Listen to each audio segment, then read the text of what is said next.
का तुम्हाला निवडणूक जिंकणारे रेसमधले घोडे चालतात का, कारखानदार चालतात का? तुम्ही आता ओबीसीना वाऱ्यावर सोडलंय का? तुम्हाला ओबीसीच्या कुठल्याही म्हणण्याकडं मागणीकडं लक्षच द्यायचं नाही का? ओबीसी बांधवांना, ओबीसी अंतर्गत येणाऱ्या विजयंती बांधवांना, एसबीसी बांधवांना या महाराष्ट्राच्या अर्थसंकल्पामध्ये काय मिळालेलं आहे? तर फक्त गाजरं मिळालेली आहे. ओबीसी आमचा DNA आहे असं म्हणून घेणाऱ्या भारतीय जनता पार्टीकडून एवढी घोर निराशा या ओबीसींची झालेली आहे, हे मला वास्तव बोलावं लागेल, परखडपणे मांडावं लागेल.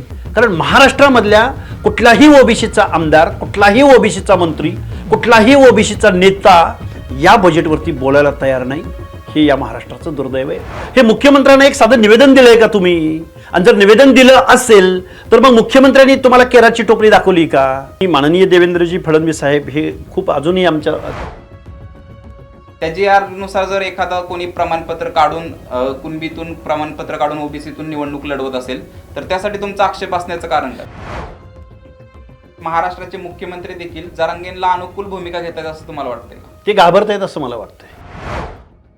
राज्याचे मुख्यमंत्री देवेंद्र फडणवीस यांनी काल राज्याचा अर्थसंकल्प जाहीर केला आणि विकसित महाराष्ट्र 2047च्या दृष्टीने हा अर्थसंकल्प अत्यंत महत्त्वाचा आहे. 2047चं जे मिशन आहे तर त्याचं पहिलं पाऊल म्हणजे हा अर्थसंकल्प असल्याचा दावा स्वतः मुख्यमंत्र्यांनी केलाय आणि सत्ताधारी महायुतीचे नेते देखील तसाच दावा करतायत. तसंच महाराष्ट्राची जी सामाजिक रचना आहे त्या दृष्टीने देखील हा अर्थसंकल्प अत्यंत महत्त्वाचा असल्याचा दावा सत्ताधाऱ्यांचा आहे. मात्र या अर्थसंकल्पातून ओबीसींची मोठी फसवणूक करण्यात आलेली आहे आणि ओबीसींच्या तोंडाला केवळ पाने पुसण्यात आलेले आहेत असा दावा ओबीसी नेते लक्ष्मण हाके यांनी केलेला आहे. ओबीसींची फसवणूक झाली असं हाकेंना का वाटतंय हेच जाणून घेण्यासाठी आज आपण त्यांना महाराष्ट्र टाइम्स ऑनलाईनच्या स्टुडिओमध्ये निमंत्रित केलेलं आहे. तर एकीकडे सत्ताधारी नेते आहेत, म्हणजे ते ओबीसींचे नेते असतील, छगन भुजबळ किंवा स्वतः मुख्यमंत्री असतील, ते सांगतायत की महाराष्ट्राची जी सामाजिक रचना आहे किंवा महाराष्ट्रातील जे सर्व समाज आहेत त्यांच्या उन्नतीसाठीचा हा अर्थसंकल्प आहे. असं असताना यातून ओबीसी समाजाची फसवणूक झाली असं तुम्हाला का वाटतं? महाराष्ट्रामध्ये 2026 आणि 27 या वर्षासाठी कालचं बजेटरी सेशन जे सुरू आहे, या बजेटरी सेशनमध्ये ओबीसी बांधवांना, ओबीसी अंतर्गत येणाऱ्या विजयंती बांधवांना, एसबीसी बांधवांना या महाराष्ट्राच्या अर्थसंकल्पामध्ये काय मिळालेलं आहे? तर फक्त गाजरं मिळालेली आहेत. मी खूप अपिलिंग भाषेमध्ये बोलतो आहे, कारण तोंडाला पानं पुसणं वगैरे हे पुढच्या गोष्टी आहेत. या बजेटमध्ये ओबीसी, भटक्या विमुक्त जाती जमातींना, एसबीसींना काहीही मिळालेलं नाही. महाराष्ट्राचं टोटल बजेट हे 7,68,468 कोटी रुपयांचं आहे. टोटल बजेटपैकी महाराष्ट्रामध्ये 50%हून जास्त लोकसंख्या असणाऱ्या ओबीसी विजयंती बांधवांना, त्यांच्या सामाजिक न्याय हक्काच्या योजनांना, त्यांच्या आर्थिक विकास महामंडळांना, त्याचबरोबर त्यांच्या आर्थिक उन्नतीसाठी, शिक्षणासाठी, शिष्यवृत्त्यांसाठी जे काही एक सामाजिक न्यायाचं धोरण म्हणून महाराष्ट्रामध्ये राबवलं जातं, तर या 100% बजेटपैकी 7,468,000 कोटी रुपयांच्या बजेटपैकी या अर्ध्या लोकसंख्येला किती बजेटमध्ये तरतूद असेल? तर ती 0.56%. पुरं 0.5% बजेट तुम्ही महाराष्ट्राच्या अर्ध्या लोकसंख्येसाठी जर देत असाल तर तुम्ही कुठलं दीर्घकालीन धोरण या महाराष्ट्राचं उन्नतीचं, आर्थिक उन्नतीचं हे धोरण तुम्ही राबवलं असा दावा करताय? 0.5% ओबीसी आणि भटक्या विमुक्त जाती जमातीच्या लोकांना त्यांच्या सामाजिक न्याय हक्कांच्या योजनांसाठी पैसे देत असाल तर मला वाटतं ही ओबीसींची घोर फसवणूक आहे. स्वतःला ओबीसी आमचा DNA आहे असं म्हणून घेणाऱ्या भारतीय जनता पार्टीकडून एवढी घोर निराशा या ओबीसींची झालेली आहे, हे मला वास्तव बोलावं लागेल, परखडपणे मांडावं लागेल. कारण महाराष्ट्रामधल्या कुठलाही ओबीसीचा आमदार, कुठलाही ओबीसीचा मंत्री, कुठलाही ओबीसीचा नेता या बजेटवरती बोलायला तयार नाही. हे या महाराष्ट्राचं दुर्दैव आहे, ओबीसींचं दुर्दैव आहे. महाराष्ट्रातलं खरं तर सगळ्यात मोठं ओबीसी नेतृत्व म्हणून आज छगन भुजबळांकडे बघितलं जातं. भुजबळ हे स्वतः मंत्रिमंडळात देखील आहेत आणि त्यांनी या अर्थसंकल्पाचं स्वागत केलेलं आहे. त्यांचे शब्द काय आहेत ते मी वाचून दाखवतोय. महाराष्ट्राचा अर्थसंकल्प 2026-27 विकासाची नवी पहाट. हा अर्थसंकल्प खऱ्या अर्थाने आधुनिक, गतिमान आणि सर्वसमावेशक महाराष्ट्राची भक्कम पायाभरणी करणारा ठरेल असा विश्वास भुजबळांनी व्यक्त केलाय. भुजबळांचं ओबीसींचं जे नेतृत्व आहे ते तर निर्विवाद आहे. एकीकडे छगन भुजबळ अशा शब्दात आशावाद व्यक्त करत असताना तुम्ही या बजेटचा विरोध कसा करताय? हे बघा, महाराष्ट्रामध्ये बहुजन कल्याण खातं आहे. या बहुजन कल्याण खात्याला बजेट किती या ह्याच्यामध्ये मिळालेलं आहे? तर ते फक्त बघा, ते बजेट आहे 4,300 कोटी रुपयांचं.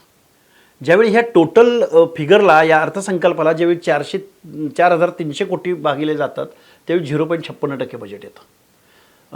छगनरावजी भुजबळ हे माझे नेते आहेत, मी त्यांना फॉलो करतो की ओबीसींच्या बाबतीमध्ये ते ठाम भूमिका घेत आलेले आहेत. ते महाराष्ट्राच्या विकासाच्या दृष्टिकोनातून बोललेही असतील, पण ओबीसींना काय मिळालं हे मी आज इथं जे मांडतोय हे जर चुकीचं असेल तर महाराष्ट्रातल्या कुठल्याही सदस्यानं, इव्हन महाराष्ट्राच्या मुख्यमंत्र्यांनी पुढे येऊन सांगावं की आपण किती टक्के ओबीसींच्या सामाजिक न्याय हक्कांच्या योजनासाठी पैसे दिलेले आहेत हे त्यांनी पुढे येऊन सांगावं. म्हणजे बजेटमधून जर ओबीसीवर अन्याय झालेला आहे तर त्याच्याकडे छगन भुजबळांनी काहीच दुर्लक्ष केलं असं तुम्हाला म्हणायचं? नाही, दुर्लक्ष केले असं मी म्हणणार नाही. आता ही बजेटची आकडेवारी जशी जशी पुढे येईल तशी तशी त्यावरती विचार करतील. आणि मला भुजबळ साहेबांकडेच रोख करण्यापेक्षा एक ओबीसींची एक उपसमिती आहे ना मंत्रिमंडळामध्ये, बरोबर, त्यामध्ये महाराष्ट्रातले दिग्गज मंत्री आहेत.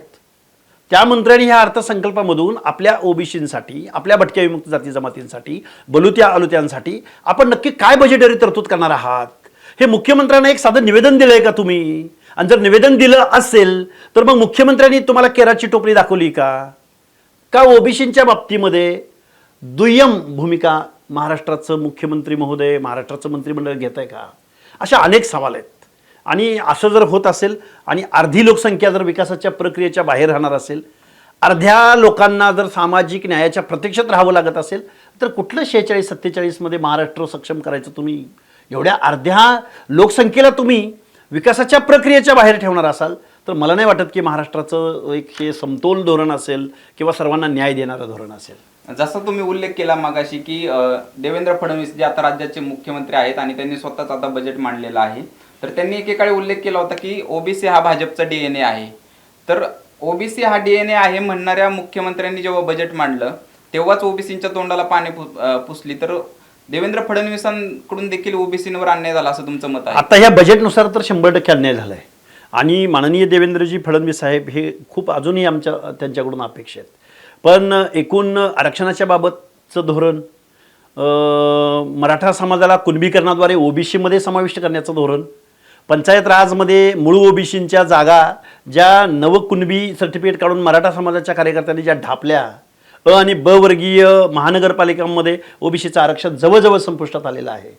ही परिस्थिती असताना बजेटमधून तरी काहीतरी एक ठोस धोरणात्मक निर्णय घेतले जातील अशी अपेक्षा होती. परंतु निवडणुका जवळ आल्या की याच देवेंद्र फडणवीस साहेबांनी जवळजवळ 17 ते 18 महामंडळे या महाराष्ट्रामध्ये जाहीर केलेली होती. या महामंडळांना अध्यक्ष सुद्धा भेटला नाही, या महामंडळांना साधं कार्यालय सुद्धा नाही. आणि मग जर कार्यालय नसेल तर त्या महामंडळांना 1 रुपयाची बजेटरी तरतूद नाही ना. आणि 1 रुपयाची बजेटरी तरतूद नसेल तर तुम्ही कुठल्या तोंडानं महाराष्ट्राला सांगताय की ओबीसी आमचा डीएनए आहे? का तुम्हाला निवडणूक जिंकणारे रेसमधले घोडे चालतात का, कारखानदार चालतात का? तुम्ही आता ओबीसीना वाऱ्यावर सोडलंय का? तुम्हाला ओबीसीच्या कुठल्याही म्हणण्याकडं, मागणीकडं लक्षच द्यायचं नाही का?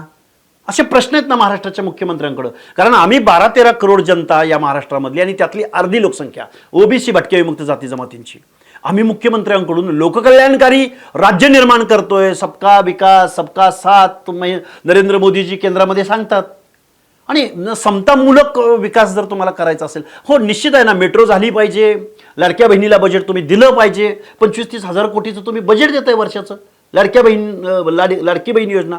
हे चुनावी जुमले आहेत, हे निवडणुका जिंकण्यासाठी ह्या केलेल्या अटकली आहेत. पण सामाजिक न्यायाचं जे संविधानाला अपेक्षित आहे, जे मंडळ आयोगाला अपेक्षित आहे, जे बलुती आलुती लोक आहेत, जी लोक, हे बघा, नाभिक समाजाला एक केशकल्पी मंडळ स्थापन केलंय त्यांनी नाभिक समाजासाठी, किंवा संत गोरा कुंभाराच्या नावानं कुंभार समाजासाठी केलंय. अशा अनेक समाजांचे, म्हणजे नागपंथी डवरी गोसावी समाजासाठी वेगळं मंडळ स्थापन केलं आहे. त्याचबरोबर तेली समाजासाठी वेगळं, गवळी समाजासाठी श्रीकृष्णाच्या नावानं त्यांनी महामंडळ स्थापन केलं आहे.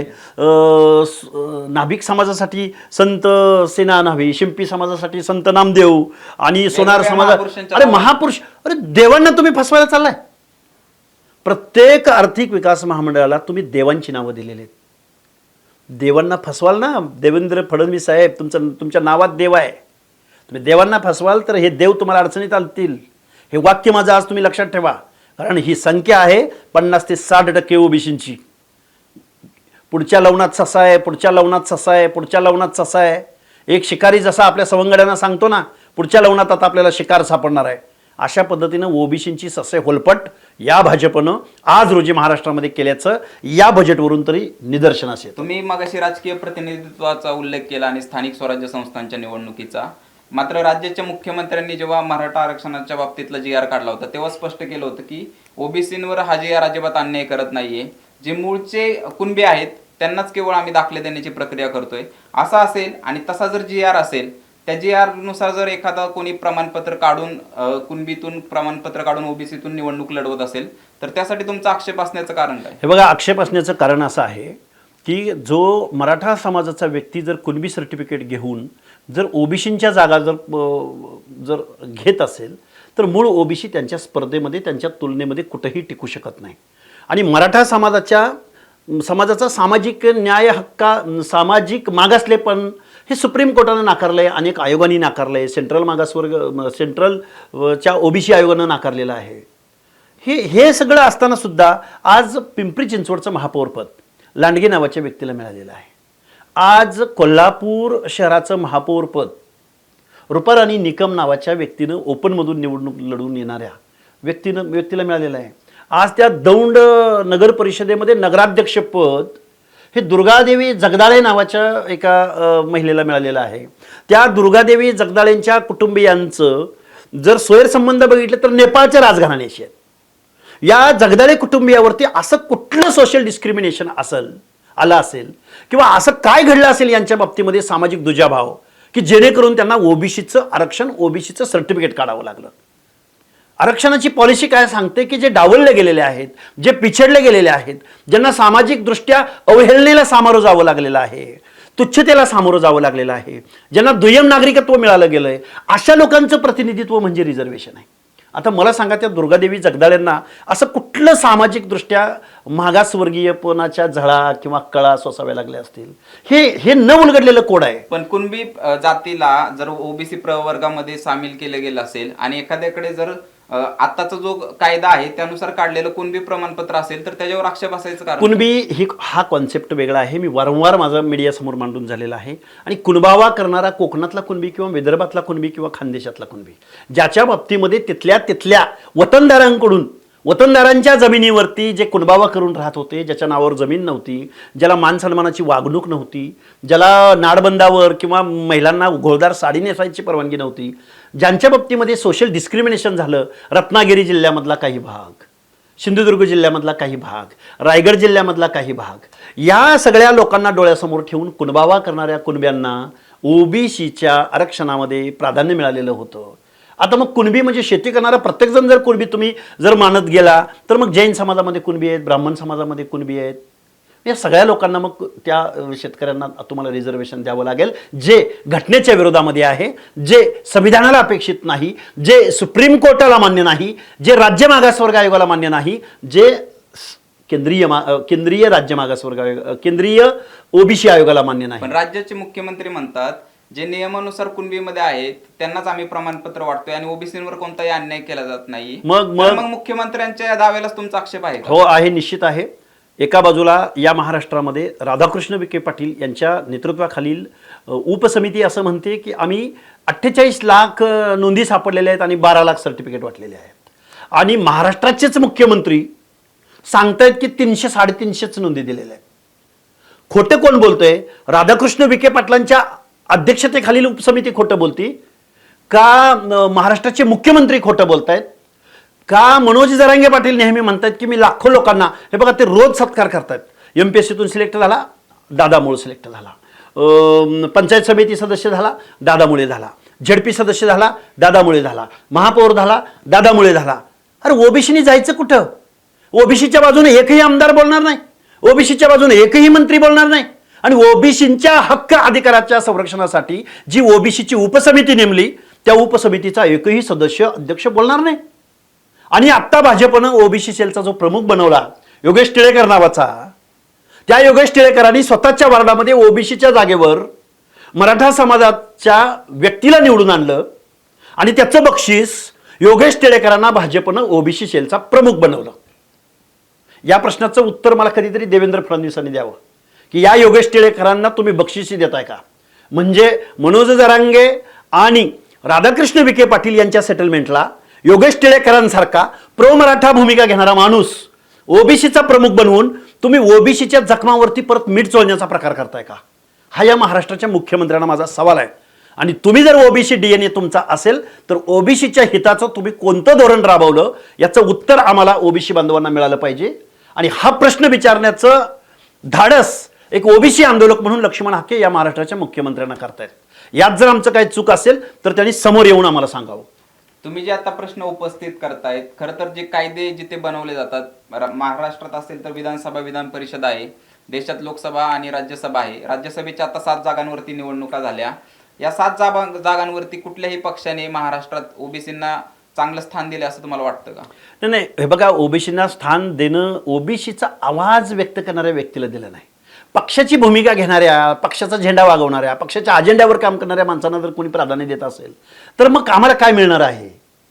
आत्ता ओबीसीच्या आत्ताच्या ह्या महाराष्ट्राच्या मंत्रिमंडळात ओबीसी लोक नाहीत का? आहेत ना. पण ही ओबीसीची वास्तव भूमिका as per law, as per constitution किंवा कायदेशीर किंवा सामाजिक न्यायाची भूमिका एक तरी मंत्री किंवा एक तरी आमदार मानणार आहे का? हा योगेश टिळेकर ओबीसी सेलचा प्रमुख, मी जी भूमिका मांडतोय या भूमिकेवर त्याचं काय मत आहे हे या महाराष्ट्रातल्या भाजपनं किंवा महाराष्ट्रातल्या ओबीसीनी या अशा नेतृत्वाकडून काय अपेक्षा ठेवायच्या? हा सवाल आहे ना. मग कायदे बनवणाऱ्या आणि पॉलिसी मेकिंग करणाऱ्या अशा सभागृहात, राज्यसभेसारख्या, आपणही तिथे पोहोचायला हवं अशी तुमची भावना आहे का? हे बघा, भावना असून तिथं संख्याबळ लागतं आणि रुलिंग पार्टीमध्ये असणाऱ्या लोकांच्या मनात ती भावना यावी लागते. काय होतं, कधी कधी वास्तव भूमिका मांडणाऱ्या, घटनात्मक भूमिका मांडणाऱ्या माणसांची अडचण होती अशा पक्षांना. त्यामुळे ते भूमिका घेतील नाही जे घेत. विरोधक आहेत ते नेहमी तुमच्यावर आक्षेप घेतात की तुम्ही प्रो भाजप भूमिका घेता. तर असं असताना भाजपकडून आपल्याला असं एखादं पद मिळेल असं तुम्हाला वाटत नाही? हे बघा, प्रो भाजप भूमिका घेत असतो तर माझी आत्ताची मागची सगळी मुलाखत बघा. मागचं तर सोडून द्या, आत्ता मी काय बोललो तुमच्या समोर. ज्या दिवशी 2 सप्टेंबरचा GR या महाराष्ट्राच्या गव्हर्नमेंटनं पारित केला त्याच दिवशी GRची होळी करणारे, GR फाडणारे लक्ष्मण हाके आहेत. त्यामुळे आम्ही प्रो भूमिका घेत नाही, आम्ही वास्तव भूमिका घेतो. आम्ही ओबीसींची भूमिका घेतो. ओबीसीच्या बाजूनं जो माणूस भूमिका घेईल. आज छगनरावजी भुजबळ कुठल्या पक्षामध्ये आहेत? आज आम्ही छगनराव भुजबळांच्या ओबीसींच्या भूमिकेला सपोर्टच करत आलोय ना. त्यामुळं ओबीसीच्या हिताच्या आड जो माणूस येईल त्याच्या विरोधामध्ये आम्ही भूमिका घेऊ. ओबीसींच्या हिताची बाजू जे घेतील त्याला आम्ही सपोर्ट करू, त्यांचं आम्ही मार्गदर्शन घेऊ. खरं तर छगन भुजबळ हे ओबीसींचे राज्यातले सगळ्यात मोठे नेते म्हणून त्यांच्याकडे बघितलं जातं. मात्र मागील काही दिवसांपासून ते जरा काहीसे शांत असल्याचं आपल्याला पाहायला मिळतंय. सरकारमध्ये असल्यामुळे त्यांनी काही प्रमाणात ओबीसींच्या प्रश्नावर ऍडजस्टमेंट केली असं तुमचं असं आक्षेप मी एक कार्यकर्ता म्हणून मी तसा आक्षेप घेणार नाही. परंतु त्यांनी आत्ताच्या ह्या बजेटवरती व्यक्त व्हावं भुजबळ साहेबांनी.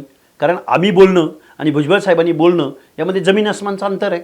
मी म्हणतोय महाराष्ट्रासमोर, महाराष्ट्राला सांगतोय की महाराष्ट्राच्या टोटल बजेटमध्ये महाराष्ट्राच्या अर्ध्या लोकसंख्येला 0.56% बजेटरी तरतूद असेल तर मग महाराष्ट्रातल्या ओबीसीच्या उपसमितीचं काय म्हणणं आहे, माननीय छगनरावजी भुजबळांचं काय म्हणणं आहे, ओबीसी नेते म्हणून मंत्रिमंडळामध्ये सामील झालेल्या मंत्र्यांचं काय म्हणणं आहे, हे महाराष्ट्रातल्या ओबीसींना एकदा या लोकांनी पुढे येऊन सांगितलं पाहिजे. अन्यथा ओबीसी जनता सुज्ञ आहे. इथून पुढच्या कालावधीमध्ये या सगळ्यांचा करेक्ट कार्यक्रम होईल.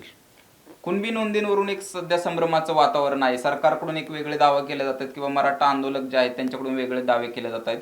आणि जे ओबीसी महासंघाचे अध्यक्ष आहेत बबनराव तायवाडे यांनी सांगितले की सरकार या माध्यमातून ओबीसी सह मराठा समाजात देखील फसवणूक करते. त्याच्याबद्दल तुमचं काय मत आहे? हे बघा, महाराष्ट्रामध्ये एक सर्वावरती मी कुणाच्याही प्रश्नाला उत्तर देण्यापेक्षा महाराष्ट्राच्या मुख्यमंत्र्यांनी समोर यावं आणि एक श्वेतपत्रिका जाहीर करावी, व्हाईट पेपर.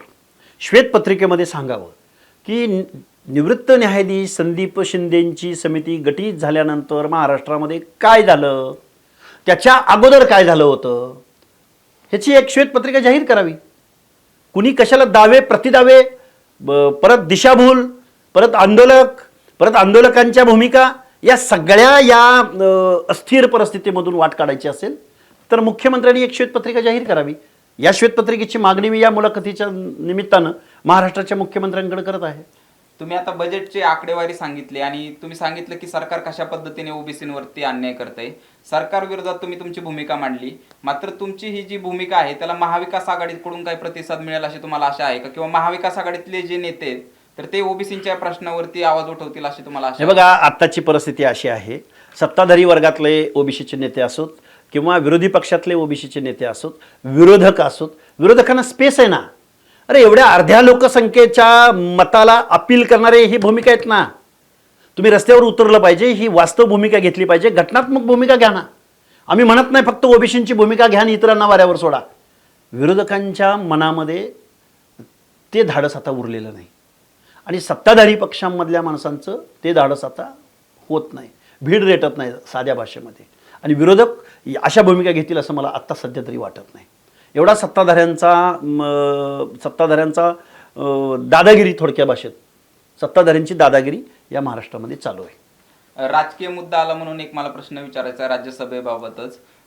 एकीकडे महाविकास आघाडीमध्ये संभ्रम होता की कोण उमेदवार द्यायचा. मात्र जर शरद पवार उमेदवार असतील तरच भाजप 7वा उमेदवार देणार नाही अशी एक चर्चा रंगली होती आणि अखेर शरद पवारांकडला महाविकास आघाडीकडून उमेदवारी मिळाली आणि त्याच्यानंतर मग भाजपने देखील फक्त 4च उमेदवार देण्याचा निर्णय घेतला. म्हणजे एक प्रकारे भाजपने अप्रत्यक्षपणे शरद पवारांना खासदार होण्यासाठी मदत केली असं तुम्हाला वाटतं? 100% वाटतं. कारण अजितदादा पवारांचा पक्ष आणि शरद पवारांचा पक्ष हा कधीही वेगळा नव्हता. मी कायम माझी भूमिका मांडत आलो आहे. हे दोन्ही पक्ष एकत्रितच आहेत. हे परस्पर पूरक एकमेकांना सपोर्ट करत असतात, मदत करत असतात वेळोवेळी यांच्या. कारण ह्या सगळ्यांचा गुरु अदानी आहे. त्यामुळं अदानी जे सांगतील ते, त्यामुळं मोदी काय म्हणाले किंवा अमित शहाजी काय म्हणाले किंवा फडणवीस काय म्हणाले यांच्याशी काही देणं घेणं नाही. अदानींनी एक मेसेज पाठवला, विषय खलास. कारण शरदचंद्रजी पवारांसारखा एक ज्येष्ठ नेता आणि त्यांचाच नातू पार्थ पवार, 7 जणांपैकी 2 पवार कुटुंबियातल्या 2 व्यक्ती जर वरिष्ठ सभागृहात जात असतील तर कसलं पुरोगामी महाराष्ट्राचं हे धोरण आहे राजेहो. पुरोगामी महाराष्ट्र. एका बाजूला शरदचंद्रजी पवार आणि दुसऱ्या बाजूला पार्थ पवार, देशाच्या वरिष्ठ सभागृहात जे तज्ज्ञांचं सभागृह आहे, जे ज्येष्ठ मंडळींचं सभागृह आहे, एका विशिष्ट क्षेत्रामध्ये काम करणारे, आपण देशाच्या विकासामध्ये ज्यांचं योगदान हवं आहे अशा माणसांच्या वरिष्ठ सभागृहामध्ये एकाच कुटुंबामधल्या 2 व्यक्ती जात असेल तर पुरोगामी महाराष्ट्राचं आणि पुरोगामी महाराष्ट्रातल्या सर्व आमदारांचं मी स्वागत करतो. जेव्हा जरांगे पाटलांचं मराठा आरक्षणासाठी आंदोलन सुरू होतं तर तेव्हा तुम्ही आरोप केला होता, थेट नाव घेऊन आरोप केला होता की त्यांना शरद पवारांचं पाठबळ आहे आणि जरांगे शरद पवारांच्या इशाऱ्यावरती हे सगळं आंदोलन करतायत वगैरे. मात्र आता फडणवीस देखील तुमचं म्हणणं की ओबीसी आरक्षणाच्या बाजूने भूमिका घेत नाहीयेत. तर देवेंद्र फडणवीस महाराष्ट्राचे मुख्यमंत्री देखील जरांगेंना अनुकूल भूमिका घेत आहेत असं तुम्हाला वाटतंय का? ते घाबरतायत असं मला वाटतंय. त्यांना जर निवडणुका, राजकारण ह्या गोष्टी असतील तर मला वाटतं ओबीसींच्या आता ओबीसीने आता कुणावर विश्वास ठेवायचा हा प्रश्न, एवढी संभ्रमावस्था सध्या महाराष्ट्रामध्ये आहे. कोणीही उठतंय, सर्टिफिकेट काढतंय आणि निवडणुकीला उभं राहतंय आणि निवडून येतंय. आटपाडी तालुक्यामध्ये तानाजी पाटील नावाचा एक नेता आहे मोठा, त्यांनी स्वतःच्या मुलाला कुणबीचं सर्टिफिकेट काढलं आणि दिगंजी जिल्हा परिषद मतदारसंघामधून ते निवडून आले. त्या तानाजी पाटलांच्या मुलाच्या विरोधामध्ये एखादा कुंभार, एखादा नाथपंथी डवरी गोसावी त्या दिगंजीमध्ये आहेत किंवा एखाद्या भटक्या विमुक्त जाती जमातीमधला बेरड समाजाचा माणूस किंवा एखाद्या बलुती आलुत्यामधला माणूस निवडणुकीला उभा राहू शकला असता का? आणि उभा राहिला तरी तो निवडून येऊ शकला असता का? हे वास्तव मुख्यमंत्र्यांना कळत नसेल का?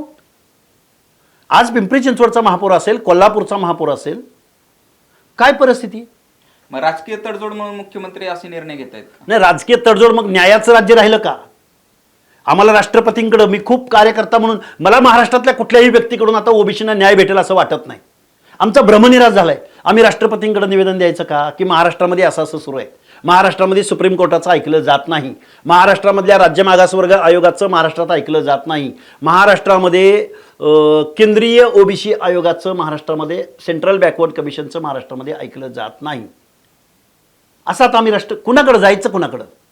तुम्ही म्हणताय एकीकडे आमची सरकारकडून आमचा भ्रमनिराश झालाय आणि महाविकास आघाडीकडून देखील तुम्हाला अपेक्षा नाहीये. तर असं असेल तर ओबीसीच्या प्रश्नासंदर्भात तुमची आगामी काळात भूमिका काय असणार? हे बघा, आम्ही भूमिका गेल्या 2 वर्षापासून या महाराष्ट्रामध्ये मांडत आलो आहे. ही भूमिका मांडत असताना ओबीसीच्या प्रश्नावरती आम्ही प्रत्येक ठिकाणी जाण्याचा प्रयत्न केला आहे. आमची ही लढाई अजून थोडीशी तीव्र करावी लागेल आणि आम्ही लढाई लढत राहू. राजकीय परिणामांची तमा न बाळगता ज्यांना निवडणुकीचं राजकारण करायचं त्यांनी खुशाल करावं. पण आम्ही आमची सामाजिक न्यायाची भूमिका आम्ही पुढे घेत राहू आणि रस्त्यावरची लढाई चालू ठेवू. तर रस्त्यावरची लढाई ओबीसींच्या प्रश्नावर आगामी काळात देखील चालू ठेवणार असा निर्धार लक्ष्मण हाके यांनी व्यक्त केलेला आहे. आगामी काळात ओबीसी आंदोलनाची दिशा कशी असणार हे आपल्याला पाहणं महत्त्वाचं ठरणार आहे. तुर्तास आपण या मुलाखतीमध्ये इथेच थांबूयात. धन्यवाद.